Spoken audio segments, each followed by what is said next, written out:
उत्तराखंड में जल्द ही uniform civil code लागू किया जा सकता है। लोकसभा चुनाव से पहले इसे लेकर तैयारियां जोरों शोरों से चल रही हैं। सूत्रों की माने तो रंजना देसाई के नेतृत्व में बनी समिति अगले 1 या 2 दिनों में मुख्यमंत्री पुष्कर सिंह धामी को रिपोर्ट सौंप सकती है।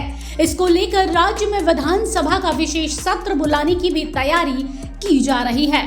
खबरों की माने तो दीपावली के बाद धामी सरकार विधानसभा के विशेष सत्र बुला सकती है, जिसके बाद इस रिपोर्ट को विधानसभा में रखा जाएगा और फिर इसे कानून की शक्ल दी जाएगी। अगर ऐसा होता है तो उत्तराखंड देश का पहला ऐसा राज्य बन जाएगा जहां पर कॉमन सिविल कोड लागू किया गया है।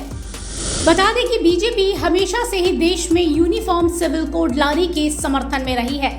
ऐसे में धामी सरकार का भी सपोर्ट उन्हें कहीं ना कहीं मिल रहा है। पिछले साल हुए विधानसभा चुनाव के दौरान पुष्कर सिंह धामी ने घोषणा की थी, अगर फिर से राज्य में बीजेपी की सरकार आई तो वो राज्य में यूनिफॉर्म सिविल कोड लागू करेगी।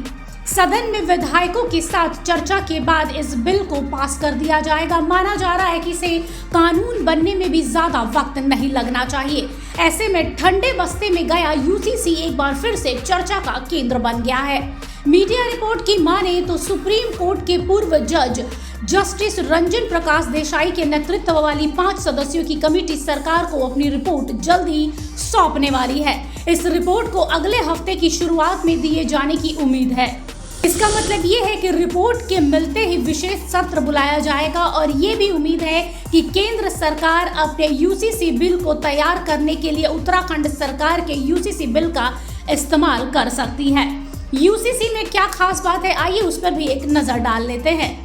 इसमें लैंगिक समानता, पैतृक संपत्तियों में बेटियों के लिए समान अधिकार की बात कही गई है। रिपोर्ट में महिलाओं की शादी की उम्र को बढ़ाकर 21 साल करने का कोई जिक्र नहीं है। कमेटी की तरफ से सिफारिश में कहा गया है कि महिलाओं की शादी की उम्र 18 साल ही रखना चाहिए। इस बिल का मकसद एक ऐसा कानून बनाना है जो शादी, तलाक, विरासत, गोद लेने से जुड़े मामलों में सभी धर्मों पर लागू हो।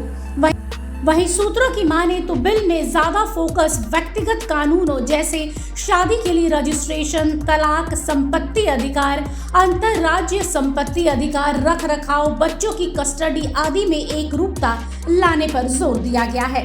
प्रस्तावित कानून में न तो विवाह के लिए किसी धार्मिक रीति रिवाज का जिक्र किया गया है और न ही ये अन्य धार्मिक अनुष्ठानों पर केंद्रित है। इस कानून के तहत लिविंग रिलेशनशिप का रजिस्ट्रेशन भी अनिवार्य कर दिया जाएगा।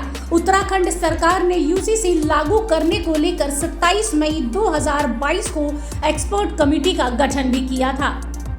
बहरहाल अब देखना दिलचस्प होगा कि उत्तराखंड के लोगों को यूनिफॉर्म सिविल कोड का फायदा कब मिलना शुरू होता है। ब्यूरो रिपोर्ट, सूत्रकार समाचार।